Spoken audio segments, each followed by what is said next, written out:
बब्बन बंदर। बब्बन बंदर एक कहानी है।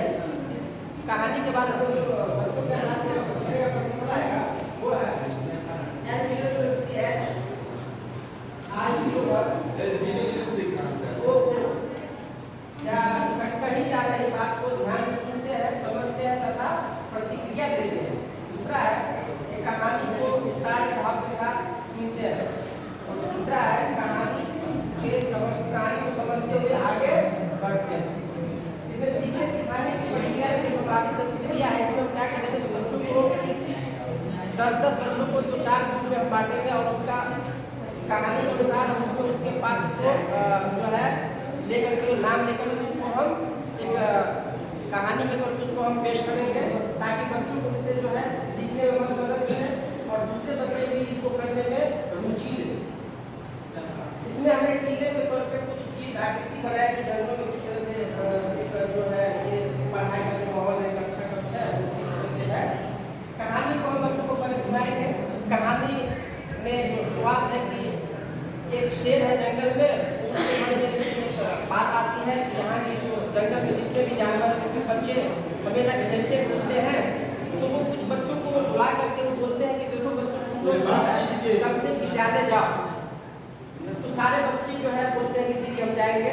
शेर बोलता है कि आप में जो बच्चे रोज विद्यालय जाएंगे उससे हम इनाम देंगे। सारे जानवर जो बच्चे विद्यालय जाने लगते हैं एकदम सब अच्छे से पढ़ने लगते हैं। लेकिन उसी में एक जानवर है बंदर, जिसका लड़का है, उस लड़के का नाम है बब्बर। वो लड़का बड़ा नटखट है, उसको विद्यालय में पढ़ने में बिल्कुल ही मजा नहीं आ रहा था और वो अक्सर क्लास से बाहर आता था।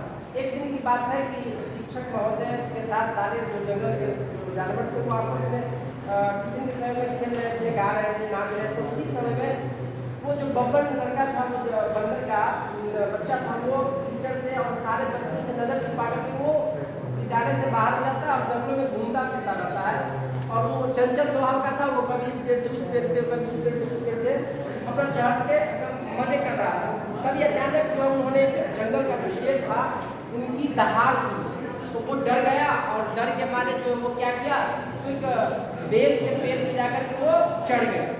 लेकिन शेर तो जंगल का राजा होता है, वो अनुभव है, वो दूर से ही देख लिया कि वहाँ पे जो है बंदर का बच्चा बेल के डाली पे बैठा हुआ है। वो उतारता है और बता रहे तुम स्कूल नहीं गया, तुम इधर घूम रहा। तो उन्होंने बहाना बनाते हुए कहा कि नहीं हम इधर घूम नहीं रहे हैं, बल्कि हमें जो है मैम जो है वो हमें बेल लाने के लिए बोली है कि बेल लेके आओ।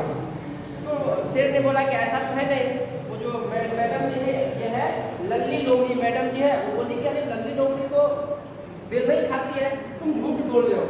जोर से वो दहाड़ के बोला तो डर गया और डर के बोला तो नीचे उतरो। उसको नीचे उतारा और नीचे उतारने का तो बच्चा तो बहुत डरा हुआ था। लेकिन शेर जो है वो उन्होंने कहा कि देखो ये गलत बात है, तुम जो है क्लास में वो पढ़ो। और उसको वहाँ पे क्या किया, वो माफ़ कर दिया कि ठीक है तुम्हें माफ़ करते हैं, आज के बाद तुम पढ़ाई के समय में कभी भी जंगलों में नहीं घूमना। उसके बाद उस बच्चे ने अपने अंदर जो है एक जिज्ञासा पैदा किया कि ठीक है हमें इतने बड़े राजा साहब ने माफ़ कर दिया। तो वो किया और वो प्रत्येक दिन विद्यालय जाने लगा। और जब वो प्रत्येक दिन विद्यालय जाने लगा तो क्या हुआ, वो एक बहुत ही होनहार और काबिल बच्चा बन गया। उसके बाद जब रिजल्ट आया तो वो बहुत फर्स्ट किया उस क्लास में। तो जो जंगल का राजा था उन्होंने उसे क्या किया, तो पुरस्कार में एक डफली दिया। तो इस तरीके से मैंने इसको क्वेश्चन हमने बनाया है। उस क्वेश्चन को पूछेंगे बच्चों से किस जानवर के बच्चे को स्कूल आना अच्छा नहीं लगता। ऑप्शन दिया गया है हाथी, भालू, बंदर, हिरण। इसका आंसर हो जाएगा बंदर। दूसरा क्वेश्चन है स्कूल से भागकर जंगल में कौन घूम रहा है। ऑप्शन क्या, डब्बल, बब्बल, धब्बल, बब्बल। तो उसका आंसर हो जाएगा आपको आंसर हो जाएगा कि आंसर है, आंसर है इसका। उसके बाद मैंने समाज वाले कुछ शब्द दिए हैं तो मिला करना।